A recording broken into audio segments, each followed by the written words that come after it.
distinguished members of Vijayawada, ladies and gentlemen. I am very happy to be here in Vijayawada to give this lecture, which is sponsored by Chukkapalli Pitchaiah Foundation. In particular, I must thank Mr. Arun Kumar and all his colleagues and relatives and friends for giving me this honor. I agreed to come here because I looked at the biography of Mr. Pitchaiah and I was very much impressed, but this gentleman was a social activist. He was politically conscious, socially conscious, and was interested in serving society. It is this that made me feel that I must come to give a lecture in a foundation that is in his name. I am very happy to do so. And most important of all is today in India, if we have to come forward, come to be a very important nation in the world, we need people like this, people who serve mankind beyond the call of duty. And I think it is a very great example we have in Mr. Pitchaiah. Today I've decided to talk on science in India. That is the topic I picked because this is something that every one of us should worry about. When I say science includes engineering, I'm not going to say every time science and engineering. Science, including engineering, and where we are in this area. Well, it is very interesting to look at the history of how things have happened. Many of you may not know, when India got freedom, I just had entered college. I was very young, I was only 13 years old, but I had just entered college at that time. I still remember August 15, 1947. But those days were very, very poor. We had nothing in India. There was rationing in Bangalore. Food was scarce. Cloth was rationed. And it was unbelievable conditions at that time, in 1947. Of course, after my undergraduate studies, I did my master's degree in Banaras Hindu University, which was a very great university, well-known university at that time. It was very wonderful. Everything was nice. Except that, what was interesting to me was, even those days in India, even though we had no money, India always said, Indian government, particularly Mr. Nehru, Pandit Jawaharlal Nehru, affirmed his faith in science. I hope you all remember, as early as 1958, the Indian Parliament passed the Science Policy Resolution where it said that India will do everything possible to make use of science for the progress of this country.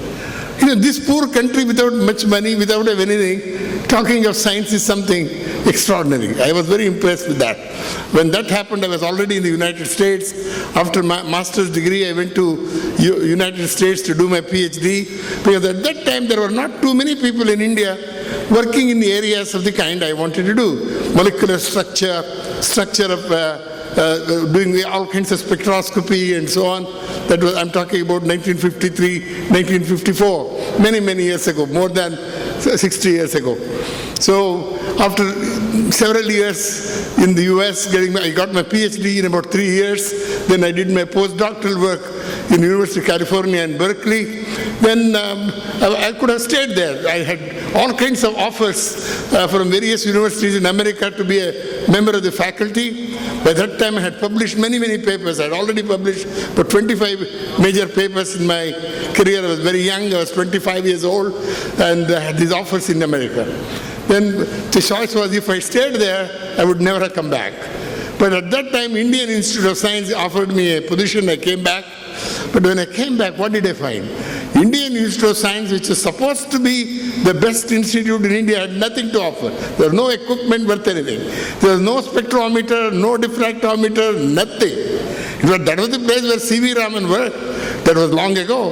But facilities of Indian Institute of Science in the year 1959 were so pathetic, I just didn't know how to do extraordinary research in a place with such meager facilities. Well, that means when there is no money, your mind works better. You know that one. When there is no equipment, you think better.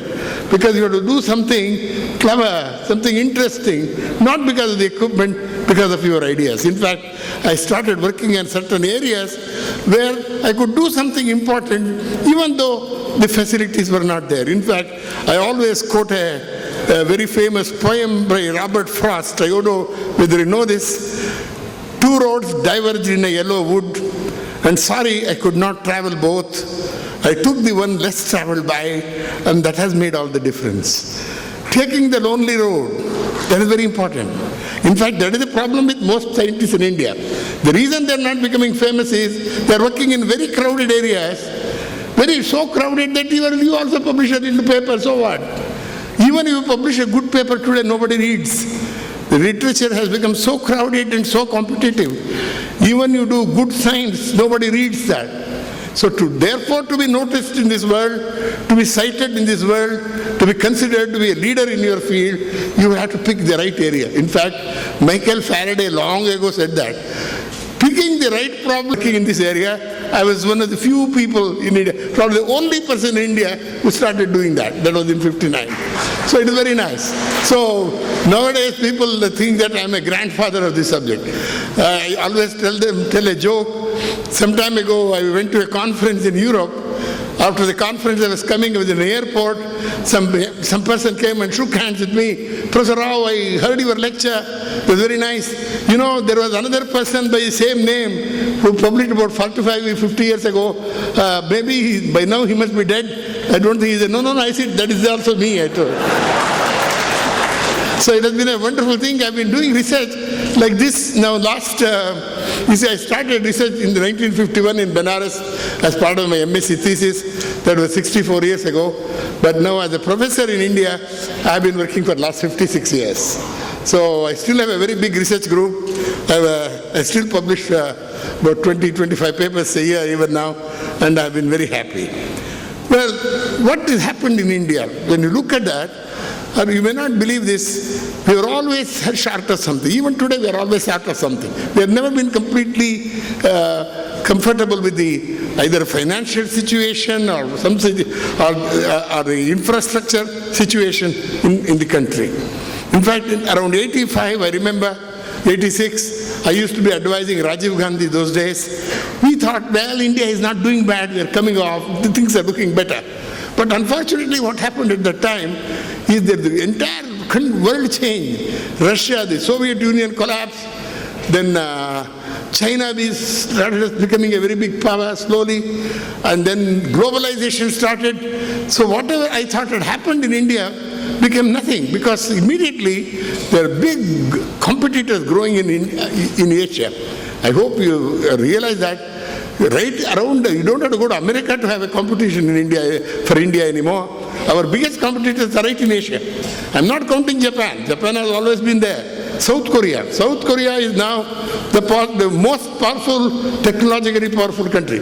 In fact, they are ahead of Japan today in many things. And then China. China, huge structure. The amount of money they invest in science, the amount of money they invest in education is so large compared to us, there's no point talking about it. In fact, I don't know whether you know that, today in the world, the largest number of graduates in science and engineering are produced by China today, number one.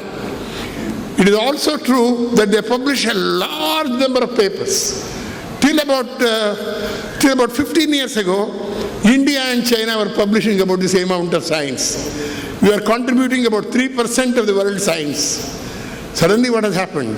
China is now publishing almost 14% of the world's science. America is only about 15-16%. So in about a year or so, China will take over the United States. China will become number one country, is already close to being number one in the amount of science, quantity of science being published in the world. Well, what about quality? Not so great, but some of it is not bad. It is not as great as it should be, but slowly they are improving in quality. What about India? How much are we publishing now? Well, you remember I told you 3%? We are very reliable, same constant 3%, no change. We are still publishing only 3%. I'm not worried about that. I've never complained about the quantity. What about the quality? Well, before I talk about quality, why it is frightening, I will tell you in a minute. It is frightening to see the numbers of things that Chinese do. If you go to a small department, one department, say Department of Physics or Chemistry or Biology, you ask them, how many professors are in your department? They said there are 250 professors in one department. How many PhD students? Well, 700 or 800 PhD students. In one department. So the number of scientists in China today is very, very high compared to India. For every Indian scientist, there are probably at least 10 scientists in China. So that is frightening, actually. In fact, I keep asking my friends in China. In fact, one of my very close friends is now the president of the Chinese Academy. In fact, they made me a member of the Chinese Academy a few years ago. I was asking him, why are you producing 25,000 PhDs a year? India, we produce only 8,000 PhDs a year. What do you do with 25,000 PhDs? No, in China, we want to do everything, large numbers, we want to produce. Then what do you do with them? We'll see later. See, their philosophy is different. They want to be number one in everything. I hope you all know, China is number one in army, the biggest army in the world. They are the number one in sports. They beat America in last Olympic Games.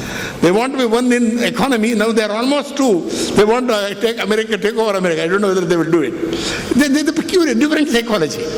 But that is their business. But what is more worrisome to me is the quality of science. The quality of Indian science has not increased. You see, we used to contribute about 1%, in fact less than 1%, to the top 1% of the research. The best research of the world, if you take, in that Indian contribution is about 1%. 64% is from America, United States. US contributes the maximum quality, high quality research even today. China, which was also 1% like us, suddenly has become 5, 6, 7%, close to 10%. They are increasing. Quality is also increasing. About a year ago, there was a meeting of editors of major journals of science. A very famous professor from Harvard had come, and I was there, and we were asked to talk to these editors. They are the editors, most powerful editors of the best journals of science. American Chemical Society, things, Physical Review, letters, that type of thing. And they were all, the editors were complaining. Professor Rao, they were saying, they were addressing me, it is so difficult to deal with papers anymore. Because there are thousands of papers are coming from China. We don't know how to referee them, how to review them. So when we are reviewing one paper, another 10 papers come. We just don't know what to do. So in fact, Chinese have destroyed the methodology involved normally in reviewing papers. So it is such a bad situation today. Many journals in science reject papers without even reading. They just look at the title and say, we're sorry, you must find some other journal where we're unable to consider your paper. So this is unfortunate. We are all subject to that. So already we were in trouble in India. With this new rejection policy, it has become terrible. It is very, very bad. In fact, the situation of publishing has become so difficult today. The quality of science required to do first-rate publication is very, very high. You have to do very, very difficult experiments, which was not the case before. Today, the quality required is so high that many people in India are finding it difficult. We need extraordinary facility. Even if you do that, this competition, I tell you, is with China and others, is very, very severe, is extremely difficult to compete. Well, as I told you, by their looking at the title, they refuse. In fact, I've just got the statistics of how it looks. There is a journal, a very important journal in my field, doesn't matter. They were telling me from China more than 1,500 submissions came last year for that journal. And 90% of the papers got rejected. Only 90% got rejected, but 10% got accepted. 10% of 1,500 is 150 Chinese papers got published. Indians submitted only 400 papers. 90% rejection. So 10%, see how many Indian papers got through. So even the number of submissions, we are nowhere in comparison with China. So this is the kind of problem. Quality of science has to improve. We have to do something. Quantity, I'm not worried about so much. Well, in the meantime, what is happening is, to do very good science, you need a particular attitude, you need a particular kind of a dedication, not just hard work, but you have to be really interested in doing good science. Somehow, if you don't mind my saying so, we Indians don't work hard. Compared to an average Chinese or average Korean, we don't work hard. Any small company, if a professor shouts at a student, the student stops working. What is that their fight had to do with his work? I don't know. It is like that. In fact, it is very difficult to make people work in India, really, with great sincerity. The number of hours we put in is not all. Individual scientists have to do a lot more. I don't want to spend too much time on that. More than that, the most difficult thing, in fact, Kalam also was saying it the other day, India doesn't tolerate failure. If you are doing a very difficult piece of work, if you fail, success. Unless you have failed a couple of times, you can't do what is the best science data. I think you must learn to tolerate. India has to change in its attitude towards failure. Most important of all that we are facing today, the value system in society has changed. I don't know whether you, in Vijayawada, maybe you're in a better position than in Bangalore. Bangalore is the worst possible city in terms of value system today. Every young man is going towards making money. Nobody wants to do learning, nobody is interested in scholarship, nobody is interested in going for high things, scientific research. You may not believe it. You know, I get students, so many students. In fact, I have a large number of students from Andhra Pradesh working with me now, and I always had. Lots of wonderful PhD students I've had. But today, last 20 years, I've not had one boy from Bangalore working with me. Because they're not, nobody takes up science in Bangalore. They're all busy making money, banking, and so on. So this is where does society come? See, society's value system is very interesting. I always complain, if you see the many newspapers in India, the front page news would be what an IIM graduate salary is. IIM Bangalore student got 50 lakh salary. So what is this kind of importance we have given for salaries, business, management, I think it's taken over the society in such a way that science and scholarship and things like that have lost importance. So I believe really we have to do something in India where we need people who really work hard, do something. We need a spirit of not sacrifice, of dedication. What bothers to me also is how even in India, many, many years ago, we had fantastic scientists. I don't know whether you know that. I'm amazed by the story of J.C. Bose in India. Many of you hope you know this story, otherwise let me tell you. J.C. Bose was the first modern scientist of India. J.C. Bose in the year 1895, that is in the 19th century, he made a major discovery of telegraphy in Calcutta. Well, actually he should have got a Nobel Prize for that, along with Marconi, but somehow he got cheated out of that. And even today it amazes me, how did this man in Bengal, in Calcutta, do research on such a modern topic of that time, telegraphy, discovering telegraphy in Calcutta, before even electron had been discovered. Electron was discovered in 1897 in Cambridge.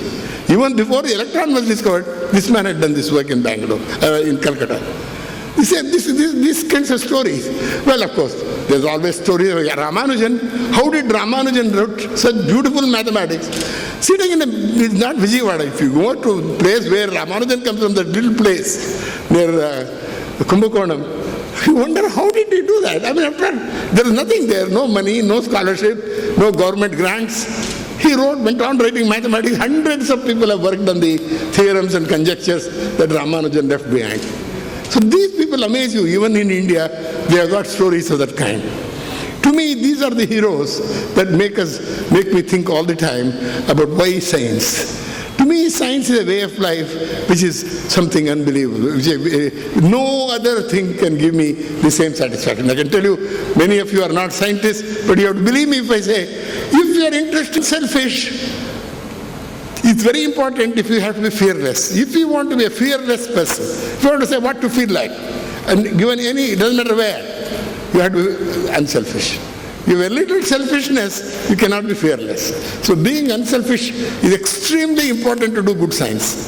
Being unselfish, doing something just to say the sake of science. Of course, you have to encourage young people and so on, but at the same time, doing so. In fact, Rabindranath Tagore wrote a thing about selfishness. He said selfishness is such a terrible thing that man has inherited over years, that he always felt ashamed to talk about selfishness. I always read out a poem by Tagore in Gitanjali.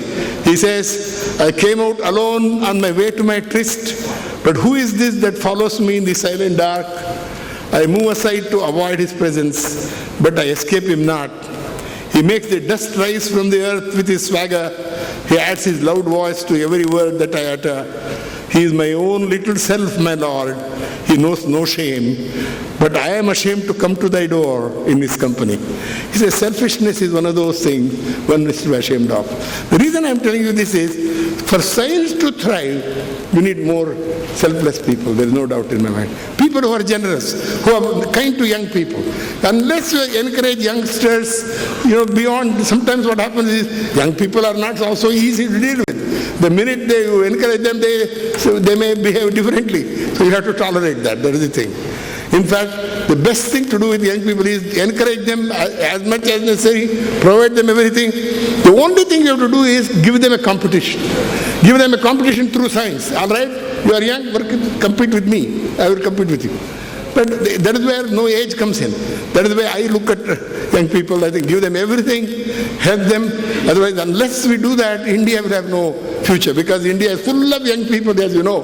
60% of India is very young people. We have to encourage them in science. More than all these things, our government has to do something. All the science we do, I hope we all know that money is from government. Industry is yet to give something reasonable for science, nothing yet. Most 90% of science in India is government supported. And second, what else is that? Even that, how much money are they giving? Only less than 1% of the GDP comes for science from the government of India. Less than 1%. Why is Korea doing so well? Korea spends, you may not believe it, nearly 5% of their GDP on science. Most countries spend a lot more. China, a lot more. Our less than 1% for science is very, very small. Our expenditure, as somebody says, one of my friends from abroad, for the money we spend in India, India is doing quite well. We are spending very little. Education is worse. I hope you all know that. Our expenditure on total education, school education, higher education, research in colleges, all put together, 2% of the GDP. Well, when P.V. Narasimha Rao was education minister, we wrote the National Policy for Education. He wrote in that, we'll spend 6% of the GDP on education. We all helped him. When he became Prime Minister, he forgot about that. He is only 2%. That 2% continues now. Even today, the education expenditure is 2% of the GDP. It includes primary schools, high schools, colleges, higher universities, IITs, everything. How can you do great things? People complain, our universities are bad, IITs are bad. Yeah. Before, you see, when I was young, Mysore State, where I come from, there was only one university. Today, Mysore has probably 40 universities. The situation has changed. And then also, the percentage expenditure now is so pathetic. Higher education gets nothing at all. And I was in the Weizmann Institute the other day in Israel. I asked them, what is your budget, We said $300 million a year. Do you understand $300 million? It's 1,800 crores. It's a big budget. What is the budget of Indian Institute of Science? Exactly 180 crores, 1/10 of that. We are bigger than Weizmann Institute. There are 1,500 PhD students in Indian Institute of Science and 500 professors.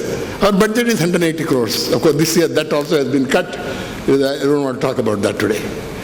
But what is interesting is this, nobody is sensible. The industries, big industries, must at least produce 30% of their, whatever you have, 30% for science. They must produce, otherwise all of it government cannot take. But government cannot stop at less than 1% for science and 2% for education. I think it's high time. And unless this happens, we are in a very bad shape. I hope you all know that in India, many people are not aware of that. In another 5 to 10 years, maybe 10 to 15 years, there will be additional 4 to 5 crore children coming for higher education. How will we take care of these children? Already there are so many jobless engineers. Already people are going to miserable colleges. Bangalore city has 67 engineering colleges. 67 in one city. Can we make 200 colleges now? Because more children are coming now. That is not a solution. We must find a way where education gives pleasure of learning, education gives them hope in life, education gives them employment, education allows them to become creative, education gives them an opportunity for innovation. We need all kinds of people in all spheres. We need poets, philosophers, economists, scientists, everything, not just scientists alone. Who is going to plan this thing? Now this is a meaningless growth of education with meaningless kind of subjects. In fact, in Bangalore for a while it was so bad, there are more than only BEs without jobs. Give me 4,000 rupees, they will come for a job. Because there are no jobs. They are producing BEs. Instead of that, some of them could have been very good economists, journalists, they could have been good scientists. Nobody takes science in Bangalore. Many colleges have closed science departments because no students come. In fact, if you take science for undergraduate studies in India, in Bangalore, people will look at, oh, there is something wrong with this boy. So you become a social outcast if you are a science or an arts or humanities student. So this is the creation of society. Society is equally responsible for its downfall of value system, where scholarship is not important, education takes become less important, but job, money, and so on. But in this process, we have destroyed the younger generation. Well, in fact, I wrote recently a long letter to Mr. Modi about this matter. You know, if you somehow fix this education system, particularly science and technical education, you would have been never forgotten India. Whatever else you do, you may not make. This one thing. You know why? Every undergraduate after 12th class takes competitive exam, 12, 10, 13 competitive exams. Go crazy. In fact, in our institute, no father comes to the institute because if you have a daughter or a son in 12th class, because they are coaching the child all the time. They are coaching, and then many children commit suicide because they didn't do well in the IIT exam or some silly thing like that. But I think we should change this system. We should do something for young people. So the reason I'm telling you this is related to science, related to future progress of India. If India has to really be progressing on the basis of a foundation in science and technology, we have to make sure education is all right, we have to make sure science is properly supported, and then you will get innovation. Well, we have not got very much time to do that. In fact, I always read a famous quotation of Michael Faraday. Michael Faraday to me is my hero. I hope you all know that. Michael Faraday was the greatest scientist of all time. No scientist will ever beat his record. He's one man in one life, wrote not only 450 papers, made so many discoveries single-handedly. Discovered electricity, he's the one who discovered benzene in organic energy, he's the one who did laws of electrolysis, he did the magnetism, the number of things he did is extraordinary. No, please. The number of things is so extraordinary that I feel that his life is something worth emulating. He's my hero. He will always be my hero. He's a hero for many because he's a man who had education schooling for only 3 years. He didn't even know enough English. But by accident he went and gets into a laboratory as an attendant and starts working in the laboratory, learning to do experiments, and slowly becomes a scientist by himself.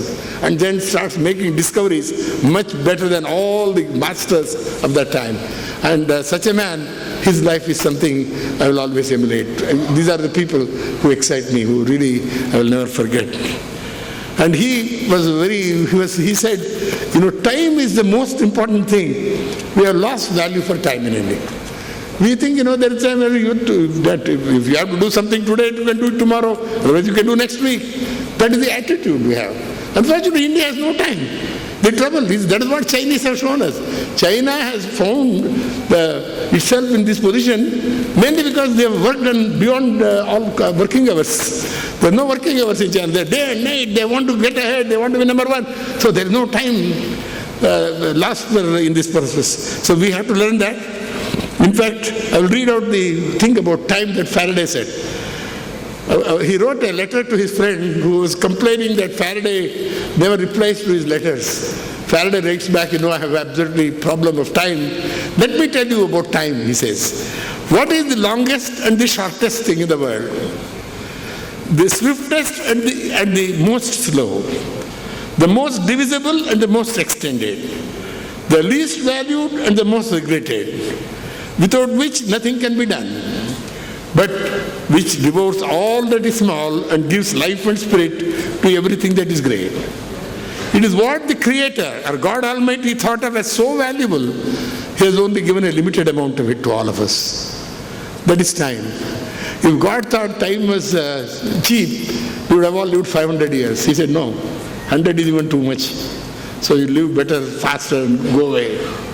So that is a very beautiful letter of Faraday. The reason I'm mentioning this is, my own estimate, having worked with enough prime ministers, I worked on major academies in the world, whether the Royal Society or US National Academy or Pontifical Academy in the Vatican, doesn't matter where, or Japan Academy.